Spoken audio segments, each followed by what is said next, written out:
partimos del cristianismo, Jesús planteaba una alternativa social comunitaria. Él tenía su comunidad, ahí todos eran iguales, nadie tenía mayor estatus, menos en la riqueza, pero eso se ha traicionado. El actual catolicismo no es el seguidor realmente del Evangelio de Jesús. Y muchos inclusive que los practican y se llenan la boca, incluso hasta lo traicionan de una manera tan lamentable como llegando a casos de pedofilia. Y ahí me detengo porque podríamos hablar de muchas más miserias. En la historia de la humanidad también, en nombre de las religiones y de Dios, se ha matado a gente. Y no hablemos de cantidades, ¿no? Porque uno puede decir que tal vez en Rusia murieron más, aquí en América murieron menos. Fueron igualmente genocidas los que matan a 1000, a 200.000, a 1.000.000. Y el mismo Jesús hizo uso de la violencia cuando lo creyó necesario, arrojando a los mercaderes de la iglesia. Y si lo hizo una vez, lo pudo haber hecho muchas veces más, pero se ha preferido borrar muchas cosas de lo que realmente sucedió porque se ha revisado. Hay que buscar el verdadero pensamiento de Jesús, ¿eh? Y si podemos hacer otras jornadas para analizar y profundizar y compartir información, mejor todavía. Pero igual, ¿no? También en el caso del marxismo se han cometido atrocidades, también se ha llegado a exagerar el papel de la religión y el papel también de la violencia, porque de alguna forma hasta puede entenderse el marxismo como una suerte de religión, si entendemos la religión como la religazón de la gente en torno a algo. Por eso Mariátegui incluso en su célebre ensayo de los 7 ensayos sobre el factor religioso empieza diciendo: la palabra religión ha crecido en profundidad y ampliación. Y Mariátegui plantea que el ser humano es un animal religioso y plantea la importancia de poner en práctica la religiosidad popular. Y yo entiendo de que no ha habido ningún proceso histórico masivo que no haya estado llevado por una gran fe, una gran mística, un gran mito y una gran misión religiosa. Mariátegui vincula, pone casi como un equivalente a la política y la religión. Por eso es que en algún momento, hasta mi profesor de religión en el colegio me decía que Mariátegui planteaba que hacer política era una forma de hacer religión. Pero claro, todo esto si abrimos la mente, si tratamos de entendernos, pero si salimos cada uno a tratar de defender cada uno su visión y atacar al otro, no nos vamos a entender. Hay puntos en común entre el verdadero cristianismo o la figura de Cristo, su vida y su obra, con la vida de muchos revolucionarios, dentro de unos el marxismo.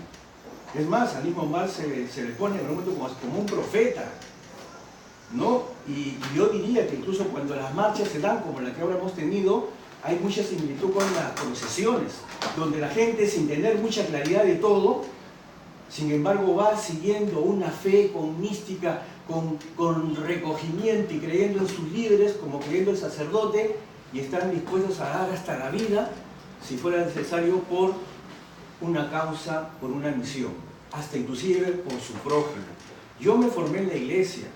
Yo fui niño reparador, acólito, me preparaba para otras cosas más, hasta pensé en ser sacerdote, y cuando encontré el socialismo científico, porque sí es ciencia, un día podemos tratar y hasta debatir ese tema si a alguien le parece, y cuando yo encontré el socialismo a través de Mariátegui y luego de Carlos Marx, encontré una continuidad en ello, no encontré ni siquiera una ruptura, no fue para mí un problema de crisis.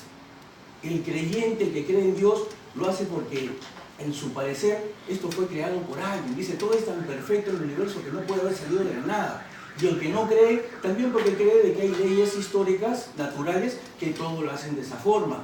Ninguno tiene ninguna mala intención, ni tampoco ninguno tiene el derecho de decirle a otro, tú estás totalmente mal y dejarlo mal parado. Hay que tratar de entenderse. El problema no es ese, el problema es de si uno es, como decía Jesús, una persona, un ser de buena voluntad o de mala voluntad. Porque hay tanto creyentes como no creyentes que pueden ser unas sabandijas, como también hay que son gente de muy buena voluntad. Y por eso acá no hacemos discriminación. En nuestro espacio hay creyentes de distinta confesión como no creyentes, y el no creyente incluso es creyente en el fondo, y todos nos entendemos acá en una misión por traer a la tierra el paraíso, que es el origen de la humanidad y que fue comunitaria, fue comunista, no existía propiedad privada, no existían clases sociales, no existía explotación, y todo eso lo entendió Jesús y lo promovió. Gracias, hermano. Yo creo que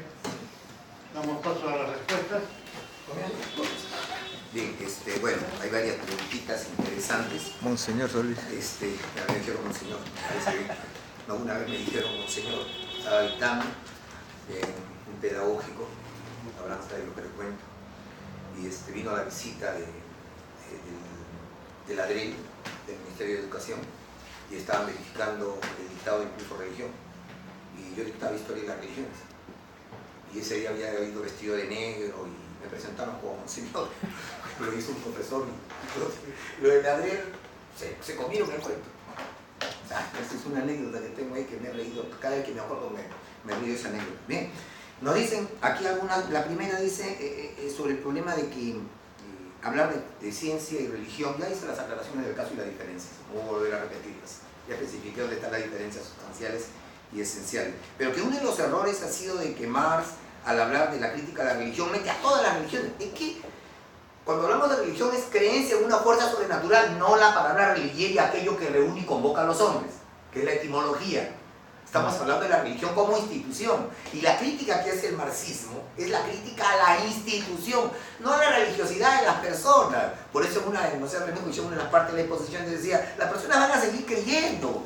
El problema está que hayan instituciones que manipulen y utilicen las creencias de esas personas. O sea, porque nosotros nos enfrentemos aquí en relación a una religión, no significa que las creencias van a desaparecer, las creencias van a continuar. Las personas podrán creer en lo que crean conveniente, porque es una respuesta a sus necesidades, a sus carencias, a sus falencias, a la búsqueda de. Porque esa es la religiosidad, es su práctica. Y eso es lo que decía Mariátegui.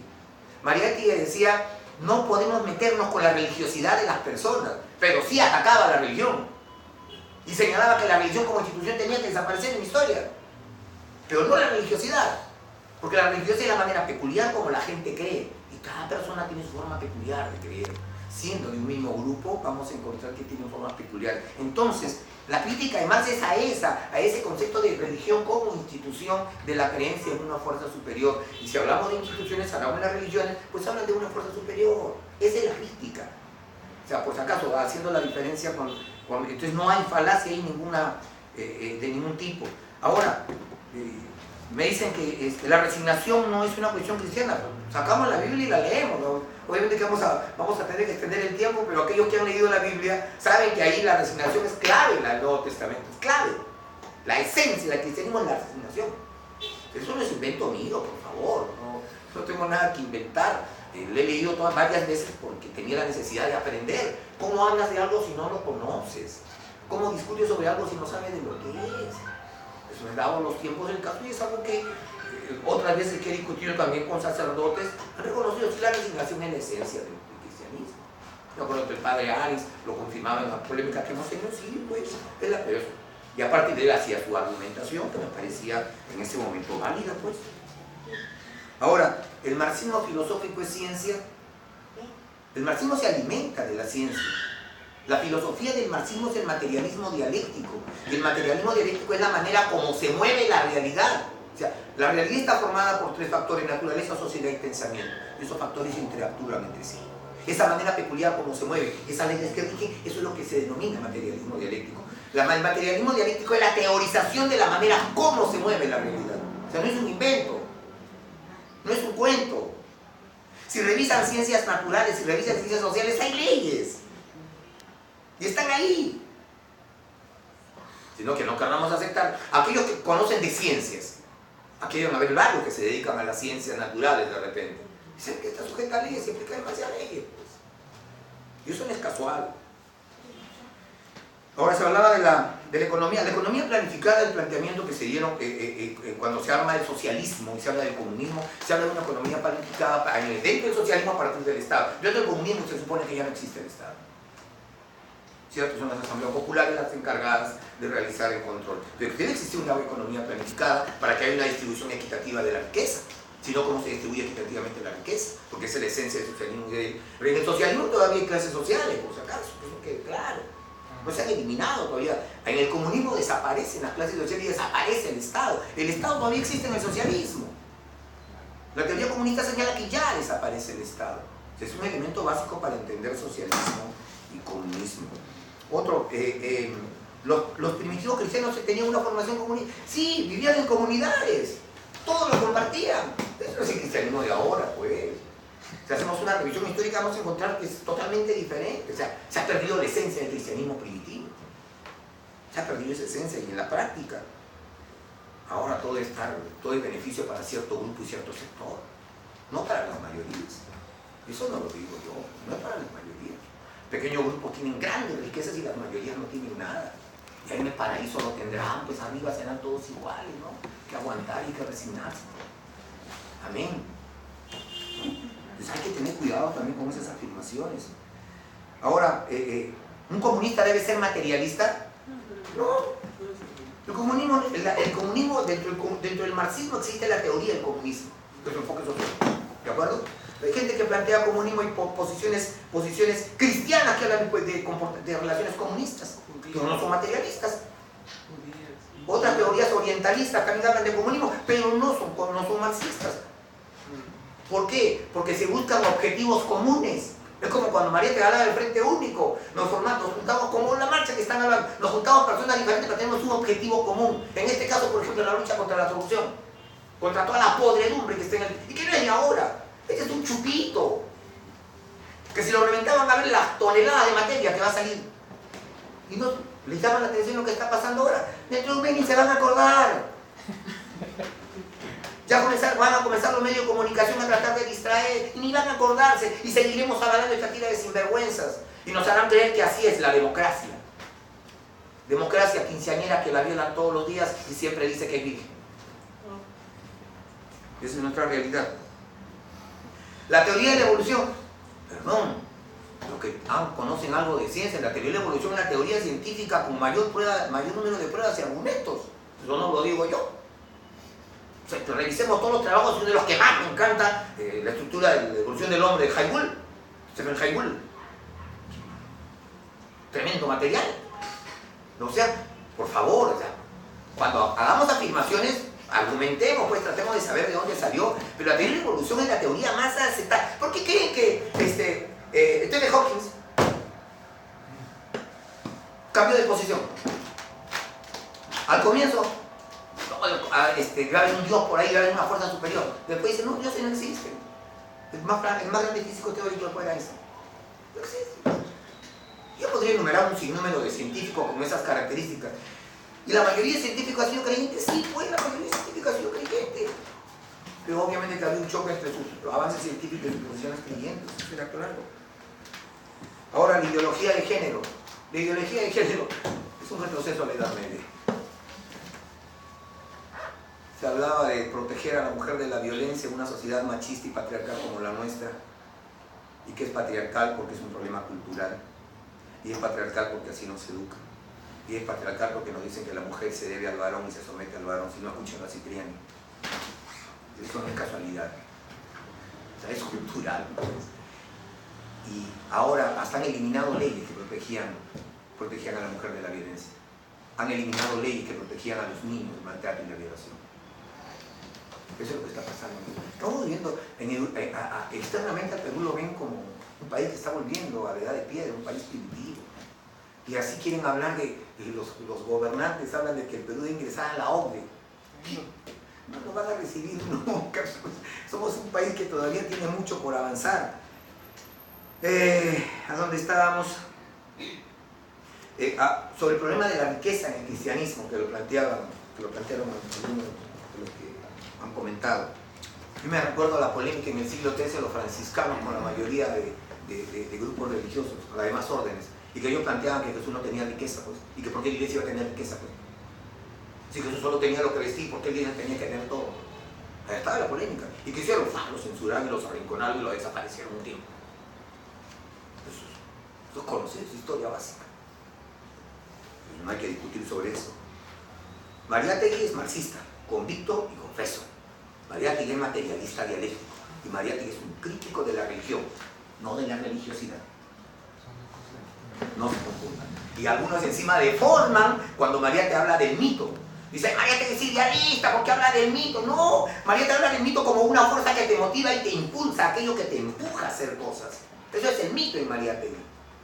Y el mito en Mariátegui es el cambio, la transformación, la propuesta de un Perú diferente. Ese es el mito que lo empuja a él. Es el mito que debería empujar a aquellos que queremos el cambio. Y el marxismo y religión, fe y política. La religión es política, ¿no? Las organizaciones religiosas tienen carácter político. Los representantes religiosos tienen carácter político. No voy a decir a alguien que por ahí puede hacer religión, que el que viene y le dice a todo el mundo cree, tiene que creer en Dios, lo que está pasando así es, estarás pagando algo. Esa es política, pues. Es mantener un sistema. O busca criterios y mecanismos para transformar y cambiar el sistema en beneficio de las mayorías, o busca mantenerlo. ¿Y eso qué es? Política, problema de poder. Eso es política. No existe religión que sea política, o hay alguna que sea apolítica. Y cada religión que surge en movimientos determinados y tiene connotaciones políticas, ideológicas. Eso lo podemos utilizar sin ningún tipo de postura. Y había una pregunta que se me estaba yendo con respecto a la religión. No la apunté bien, creo que era el compañero sí, sobre el tema de la abolición de la religión en Karl Marx. Claro, Marx plantea la eliminación de la religión, pero la institución como religión. Porque justamente que Engels luego lo desarrolla, dice, no, sería una locura ponerte a pelear con la gente sobre su creencia, o sea, sería simplemente suicidio, porque vas a perder. No puedes decir a alguien, ¿sabes una cosa? No debes de creer, eres un idiota. Estás tonto. Lo que debes es atacar las instituciones que lo manipulan y luego poco a poco crear condiciones y la misma realidad se encargará, y con el trabajo cultural se encargará de cambiar esa forma. Ese es un proceso. Eso no se da de la noche a la mañana. Por si acaso. Y lo otro que se preguntaba de Venezuela, de Cuba, que han sido marxistas. Bueno, pero no sé qué entenderán por marxismo, ¿no? O comunistas, no sé qué entenderán por comunista. Chávez como marxista, Chávez sabe lo de marxismo, lo que yo sé de astronomía. El señor Maduro peor, pues, ese tipo habla con pajaritos que dice que aparecen en su sueño, ¿no? Dice, por favor, un poquito de objetividad, de coherencia. Ahí lo dejo. Bien, gracias hermano. Hermano Mario, el hermano Luis ha respondido en 12 minutos. Intentaremos al mismo tiempo, hermano Mario, para ser equitativos. Camarada Mario. A la primera pregunta, ¿no? Efectivamente hay una distinción que es básica. Una cosa es creer en Dios y otra cosa es aceptar una religión institucionalizada. Entonces, y de hecho, si hay un proceso de secularización que hace que cada vez menos gente tenga fe en las religiones de alguna manera institucionalizadas. Pero me decías, oye, pero ¿qué tengo que ver yo? Tengo que ver, o sea, no es solo la doctrina, sino el ejemplo. Entonces quizá en la religión, ya hay muchas, ¿no? Pero en el caso de la católica, nos ha faltado el marketing, ¿no? Por aquello que dice el Señor, que lo que hagas en tu mano derecha, que no sepa la izquierda. Entonces te doy unos datos, que repito, no son teoría, como el marxismo, que nunca se ha podido aplicar, sino que es una realidad hoy en día, ¿no? Unos datos. Actualmente la Iglesia tiene 5.158 hospitales, los cuales 1.500 en América, 1.221 en África, tiene 16.523 dispensarios, la mayor parte en África, tiene 612 leproserías, la mayor parte en Asia y en África, tiene 15.679 casas para ancianos, enfermos, crónicos y minusválidos, tiene 9.492 orfanatos, la mayor parte en África, tiene 12.637 guarderías, la mayor parte en Asia. Tiene 14.576 consultorios matrimoniales. Tiene 3.782 centros de educación o reeducación social. Es decir, esas son las cosas que, y bueno, tú te puedes ir aquí ¿cómo se llama? A la Victoria, y ahí están las madres de la Madre Teresa de Calcuta. Puedes ver todas las obras que hacen las de San Vicente Ferrer, que están con la gente pobre. Te puedes ir a la sierra, yo he estado en Puno, y ahí siempre te encuentras instituciones de la iglesia, personas de la iglesia ayudando, y no muchas de ellas dedicando su vida, o sea, no dando un like en el Facebook, sino, oye, no soy yo, ¿no? Es decir, gente que se ha jugado la vida. La cantidad, por ejemplo, de misioneros que han muerto en África por el ébola, por atender a sus... están ahí, son de hoy, ¿no? O sea, no es entonces, ¿qué hace la iglesia? Mira, quizá hay algunos que no, pero hay muchos que sí, ¿no? Y lo mismo en el campo de educación, etc. O sea que ¿qué está haciendo la iglesia? Pues eso, ya le guste o no le guste, pero bueno. Entonces, por eso uno puede ver, bueno, qué ejemplo, ¿no? Tienes un ejemplo malo, pero también hay gente que te da un ejemplo, ¿no? Por eso la gente quiere ir a la iglesia, porque tengo un problema y pues se lo cuento al cura de mi parroquia, por eso tengo una dificultad y voy a la iglesia que me ayude, y la iglesia así con Cáritas ayuda a mucha gente. Pero, bueno, es un lado. Luego, o sea, no hace labor social de ningún tipo, hace muchísima labor social, ¿no? Es la que más hace labor social, la institución que más labor social hace en el mundo. Bien, el comunismo no existe, ¿no? Alguien me volvió a decir eso. Bueno, la URSS lo intentó durante 72 años, y, en fin, tema de la perestroika. Sí, la perestroika es precisamente el proceso en el cual el comunismo empieza a dejar de ser vigente en Rusia, o hay países como China que siguen manteniendo la bandera comunista, pero la economía, ya saben, no funciona de forma comunista, y están vendidos al capitalismo más salvaje. ¿Por qué? Porque saben que el otro, económicamente, los va a llevar a la quiebra. En Perú hay marxismo, claro, ha tenido Perú una dictadura, un presidente que intentó implantar el marxismo. ¿Cómo se llama este que dio el golpe en el año 69? Velasco Alvarado. Velasco Alvarado, de la Escuela de las Américas. Militar. El golpe militar, bueno, yo me he encontrado con gente en la punta de la sierra que me dice: el único presidente bueno que ha tenido el Perú ha sido Velasco Alvarado. Me he encontrado. ¿Por qué? Porque él repartió la tierra. La tierra para todos. Y efectivamente también lo sé por un sacerdote que me dijo: oye, español, cuando yo llegué a Perú, la gente en la sierra tenía la cara como de humillada. Y una persona que fue a hacer un retiro me dijo: padre, ya saqué mi propósito de retiro. ¿Cuál es tu propósito? No voy a darle latigazos a mis peones. Entonces, antes de que Velasco era normal que los peones les daban sus latigazos, y que la gente en la sierra tenía una actitud, según me dice esta persona, como de pedir perdón por existir, ¿no? Entonces, se ve que Velasco Alvarado movió el cocotero, y entonces, y eso cambió. En fin, pero yo soy extranjero, llevo 8 años en Perú, pero eso me lo ha dicho una persona que es su experiencia, ¿no? Entonces, yo no sé si era con, pero su idea era acabar con los ricos, repartir, que no entre nada del extranjero. La gente dice: no podías tener ninguna cosa del extranjero, todo tenía que ser made in Perú, etc. Y otro intento de comunismo, en este caso de maoísmo, pues fue Sendero Luminoso, que también se distinguió por su carácter violento.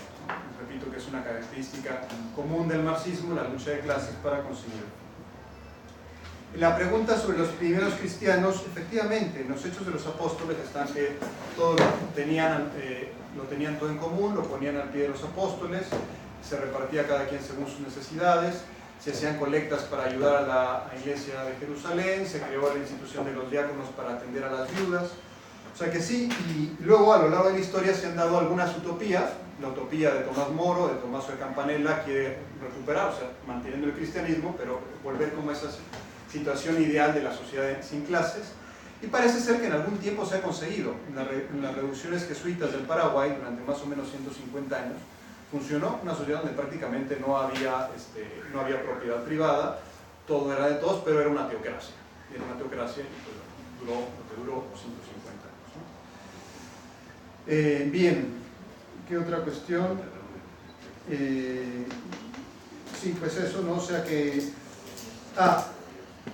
el tema del diálogo que mencionabas tú, a mí me parece que es muy interesante. Sí, uno puede ver los puntos que tenemos en diferencia. Me parece que el punto básico en diferencia es el tema de la lucha de clases, el tema de conseguir una solución violenta, o sea, el dinamitar las cosas para que hacer que las cosas sucedan. ¿Y cómo hacer las cosas? Hacer la revolución.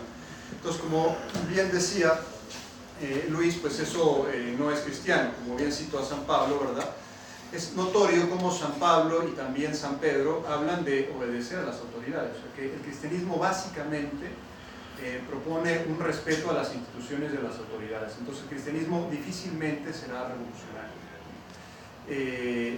Lo notorio es que cuando San Pablo y San Pedro escriben esto, el que mandaba era Nerón, que era un bestia. O sea, y dice una cosa muy seria: toda autoridad viene de Dios. Tienes a la autoridad, o sea, revisa, quizás tú estás haciendo mal, la autoridad que los mandó a morir a los dos. Entonces, ciertamente... Hermano, pero esa sanción No para había morir Ya crucificado cabe, pues. era una sanción para los revolucionarios. Pero que Ya. acabe. Pero bueno, lo que quiero decir sencillamente es que, o sea, el cristianismo en principio difícilmente irá directamente, o sea, intentará, o sea, no va a decir todo lo que diga la autoridad está bien, no, o sea, efectivamente, si me manda algo que va en contra de la conciencia, etc. Pero no va a buscar la lucha armada. Quizá la diferencia ha sido cuando el cristianismo se ha hecho el maridaje con el marxismo, que es la teología de la liberación. Entonces, cuando ha hecho ese maridaje, ha encontrado que efectivamente sí puede ir a la lucha armada, y por lo menos en México así fue. Los grupos terroristas, perdón, los grupos guerrilleros se formaron en las sacristías de San Cristóbal de las Casas, es decir, pero ahí ya fue una, por decirlo así, contaminación con un elemento, o sea que hay puntos en común: la preocupación por los pobres, buscar la justicia social, pero el camino va más por el lado del diálogo, por una solución política. Difícilmente va a encontrar una solución violenta, aunque también se ha dado, por ejemplo, en la guerra cristera en México, o sea, una salida violenta contra la opresión. Pero estoy de acuerdo contigo que siempre es más, pero claro, si estuviéramos así totalmente de acuerdo, pues no habría, lo que tiene chiste el debate es que haya, ¿no? Si parece que estamos todos de acuerdo, pues también la gente se aburre, ¿no? Entonces creo que también tiene eso. Bien, y una corrección, en el paraíso no estamos todos iguales. Por lo menos, según dice la teoría de Santo Tomás, en el paraíso no estamos todos iguales. El paraíso no le va a tocar lo mismo al tipo que se arrepiente en el último momento porque le da miedo el infierno, a alguien que ha dedicado toda su vida a servir a Dios y se ha gastado, ¿no? Lo que pasa es que todos van a tener toda la felicidad que puedan, les quepa. Entonces, si uno le cabe en un vasito, pues va a estar su cabazo lleno, y si otro tiene un estanque, pues. Pero como la ley fundamental del paraíso es la caridad, no va a haber envidia. Es decir, yo voy a estar con mi carrito así pequeño y va a pasar al lado de un tipo con Aston Martin y no me va a dar envidia. Qué bacán, qué bueno, me va a dar gusto, oye, qué bueno que tenga un Aston Martin. No va a decir, por eso es la visión del cielo. Pero ya no sé si respondí todas, pero es que como eran demasiadas, pues ya no...